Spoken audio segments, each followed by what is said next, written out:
संत तुकडोजी महाराज. हां हां ते बेल आहे ना, त्या बेलपासून हे डोमच्या वरी सरस्वतीची मूर्ती बसून तिथून दर्शन होतं. तर तुम्ही ते जाताना बघा ते बेल आता कुठल्या सरस्वतीचं दर्शन? वरती त्या डोमच्या वरी हां हां सेंटरला सरस्वतीची मूर्ती तिथून दर्शन होतं तिथे. हां हां तर तुम्ही जाताना बघू शकता.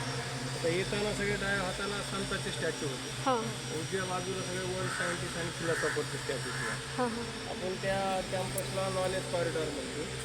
आणि हे जी मध्ये जी स्टॅच्यू आहे डॉक्टर विश्वनाथ कराडे कॉलेजचे फाउंडर आहे, हां हां MIT कॉलेजचे.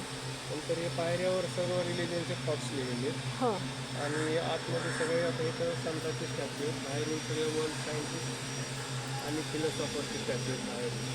आणि आतमध्ये सर्व धर्म समभावाची वरती साईन लावले, ती मोठी बेल खाली आली. हां आणि आणि ते बेलला आपण हार्मोनिक बेल म्हणतो. हां आणि सर्व धर्मांसाठी ते प्लॅटफॉर्म आहे हा. तर याची हाईट आहे 263 फीट, डायमीटर आहे 160 फीट. डोमचा 260 feet. वर्ल्ड पीस डोम आहे हां हाईट. हां मोठं सगळं.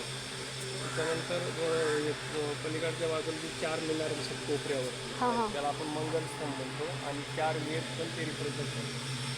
4 वेद. त्याच्या खाली लायब्ररी पण पाठीमागून जुनं आहे तिथे. तिकडे भगवद्गीतेचं काहीतरी भगवद्गीतेच्या संदर्भातील काय? तर ते पाठीमागून गेला तर तुम्हाला लायब्ररीत जाता येईल सावलीला. इकडं ओलाचा प्रश्न पण हां हां पाठीमागून खाली होता. आणि लायब्ररी पण 108 पिलरची. वाड्यामध्ये 108 मणी असतात, त्यानुसार ती 108 पिलरची लायब्ररी आहे. ज्ञानेश्वराची मूर्ती आहे आपल्याकडे बसवली. हां हां सर्व धर्माचे प्रिय, सर्व धर्मांचे बुक्स आहेत लायब्ररीमध्ये.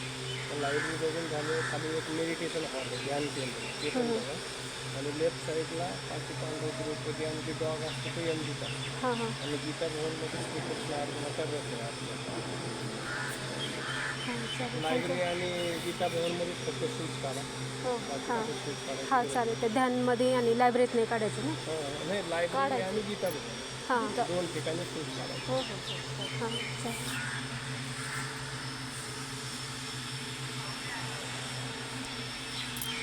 संत पुरंदरदास.